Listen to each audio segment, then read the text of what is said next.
Look, the president laid it all out, how stark the contrast is between his administration and this failed Biden administration. The reality is, under President Trump, we had peace through strength. Now we have wars because of appeasement of our adversaries. Under President Trump, we had the lowest unemployment among African Americans and Hispanics and women, and we had wages lifted as a result of his tax cuts. The economy was booming up until COVID had hit. And under President Biden, we see anti-energy policies that have really fueled inflation, leading to high food costs, shelter costs, electric costs, gas prices rising. They are roughly double what they were under President Trump. And so we see the contrast from an economic perspective, from a national security perspective, and of course, our border.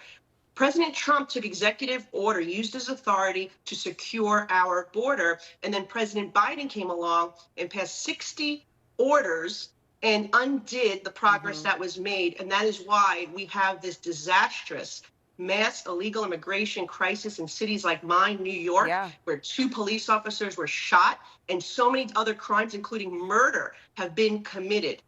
So we can undo it immediately once President Trump is elected again. And I know for the first time in a long time, the Republican Party seemed united yesterday. You even had Senator Mitch McConnell giving fist bumps to Trump. To me, it seemed like Trump's return to Capitol Hill was a much-needed bolt of energy for the GOP. Would you agree? I agree. And the saying, you don't know what you have until it's gone, under President Biden is such a disaster. It's depressing for the entire nation. Americans are struggling. Young families can't purchase a home because mortgage rates are at the highest they are in 2 decades. Just putting gas in your car to go for a weekend away with your family has become unaffordable. So we know that, Trump can bring back the economic prosperity, lift wages, create more American jobs, get this economy back on track, secure our border so the taxpayers aren't being crushed to provide free housing, free medical care, free education, free legal and laundry services in New York City, right? 2 illegal immigrants that, by the way, are committing crimes in our city, thousands of them committing crimes in our city, and then we're paying to house them in a luxury hotel room because that's what the Democrats in New York City think is appropriate use of money. It doesn't make sense at all. So I want to switch gears quickly. Russian warships have now arrived in Cuban waters ahead of military exercises in the Caribbean. The Biden administration says it's nothing to be concerned about. And I'm not saying this is the start to the next Cuban Missile Crisis, but Russia is sending a clear message here. What do you make of what's happening just 90 miles off the coast of the U.S.? Should we be concerned?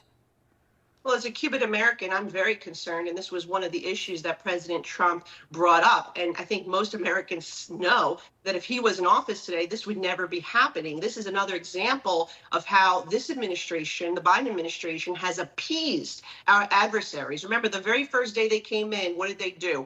They rubber stamped the Nord Stream 2 pipeline, right, that would enrich Russia, and they killed our own Keystone pipeline. This is just another example. I mean, it's happening all over the world. We're begging Venezuela for oil, dirty oil, by the way, much dirtier than what we were producing here in the United States, which was cleaner.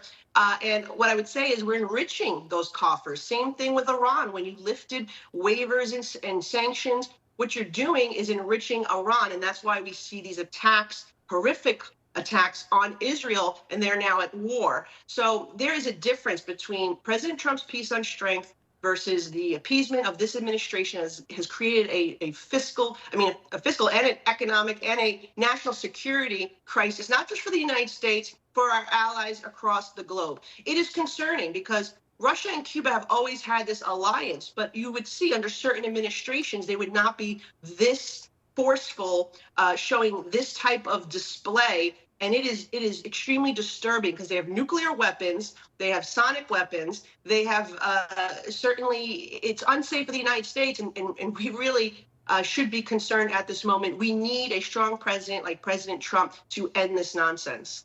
All right, Congresswoman, thank you so much for waking up and joining me this morning. Really appreciate your insight. Thank you.